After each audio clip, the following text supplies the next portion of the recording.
Alright, cool. So wearing my guillotine shirt designed by Jeff Shaw, here with Samantha Gracie, who might have black belt, kid stretch instructor, FRC, awesome, check out her stuff.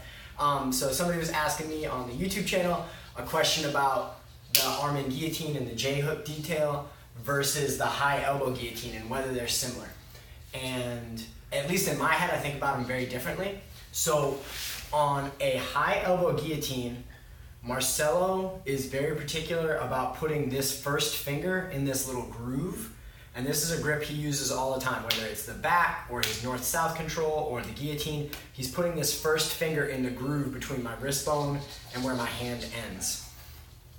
And then as a result, it's kind of this cup of the four fingers that's lifting my hand and pulling across, that's shrinking the space for the guillotine. That forearm comes across, blocking the shoulder, pushing the shoulder back, and that's where we get the choking pressure. So I'm going to my side, pulling across and lifting my arm. So when we're here, the more on my side I can be, the better, but I shoot across, first finger grips in.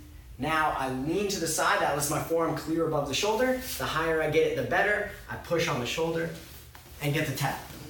It's a really, really powerful mechanic and one of the strongest finishes. So the commenter on YouTube said that they typically start arm in and transition to the high elbow to get the finish. 100% agree with that. I use the arm in very differently. The J-hook pressure can be a finishing pressure, but generally speaking, I'm using the arm in because I believe it gives me the best chance of controlling position and getting to top position. So when I'm here in the arm in, I'm putting knuckles on knuckles, and this bottom hand is really just a block that allows my other hand not to go down as I do an oblique crunch to finish. So there's no shoulder blocking pressure.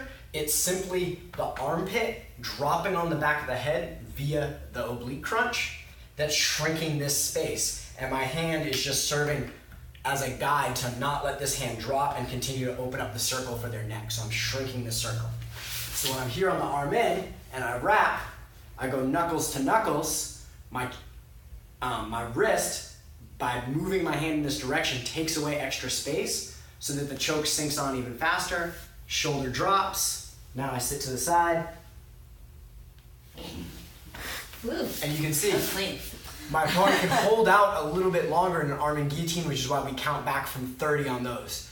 That high elbow guillotine is going to be a very quick, very fast pressure.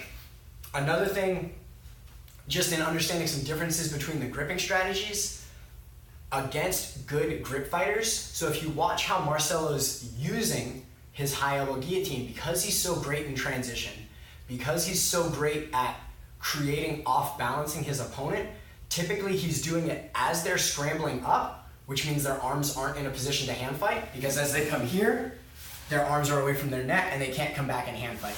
Additionally, he'll typically do it off a hand post as they off balance. So he'll simply put them on the post. Now they can't come back and hand fight as long as they're heavy on that post.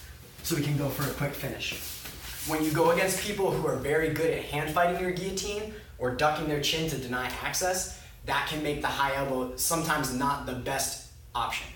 So you just have to play around, but there's a lot of different mechanics that go into this. But generally speaking, if you're thinking about starting arm in and then progressing to other mechanics, and the marcelotine being one of those, or the high elbow variation, whatever you want to call it, that's definitely a great way to think about So unprepared. Awesome. So many Hit better stop. resources that you There we were go. able to pull from.